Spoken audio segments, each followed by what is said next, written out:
وہ انسانی قدریں بھی. مجھے ایک اعلیٰ فوجی افسر نے, کرنل رینک کے افسر صاحب تھے, حاضر ڈیوٹی, مجھے بلتستان کے لوگوں کی سادگی بیان کر رہے تھے. یعنی اپنے ذہن میں معذرت کے ساتھ ان کی ذہنیت بیان کر رہا ہوں, اپنے ذہن میں وہ گویا بے وقوفی ثابت کرنا چاہ رہے تھے کہ وہاں کے لوگ اتنے سمجھدار عقل مند نہیں ہوتے. تو کیا دلیل کیا تھی؟ کہا بلتستان میں ہماری چھونی ہے, چھونی کے ساتھ لوگوں کے کچے مکان ہیں. اب چھونی کی مرغی وہ پڑوس والے جو رہتے ہیں وہاں لوگ مقامی, ان کے گھر میں انڈے دیتی رہی. وہ مرغی جب تک انڈے دینے کا موسم تھا اس کا انڈے دیتی رہی.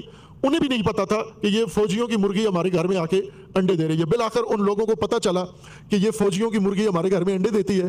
تو اس مومن نے وہ مرغی بھی اٹھائی, انڈے بھی اٹھائی, ٹوکری بھری ہوئی, اور چھونی میں جا کر ان کو کہا جی کہ یہ مرغی بھی تمہاری ہے, یہ انڈے بھی تمہارے ہیں. یہ تو کہا کہ یہ ہمارے انڈے تمہارے یہاں کیسے چلے گئے؟ کہا یہ آپ کی مرغی یہ امانت دار مرغی نہیں تھی, یہ آگے انڈا ہمارے ہاں دیتی تھی, دانا تمہارا کھاتی تھی, انڈا ہمارے ہاں دیتی تھی.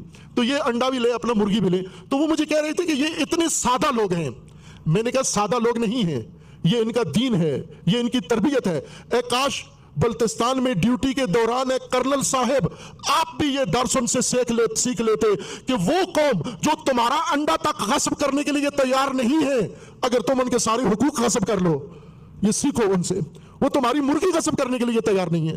تمہارا انڈا کھانے اپنے اس کو کون روک سکتا تھا؟ اس کے گھر میں مرغی بھی انڈا بھی, مرغی ذبح کر لیتا, انڈا کھا لیتا, کوئی روک تو نہیں سکتا تھا. لیکن اس نے وہ واپس کی وہ امانت. یہ تو وہ قوم ہے. اس قوم کو غنیمت جانو, اور اس قوم کے اندر آ کر نفرت پھیلانا, معمولی بہانوں سے آ کر اس میں آگ جلانا اور اس کو ایک دوسرے کے مقابلے میں لا کے کھڑا کرنا. ابھی میں نے سنا آپ سے سیاسی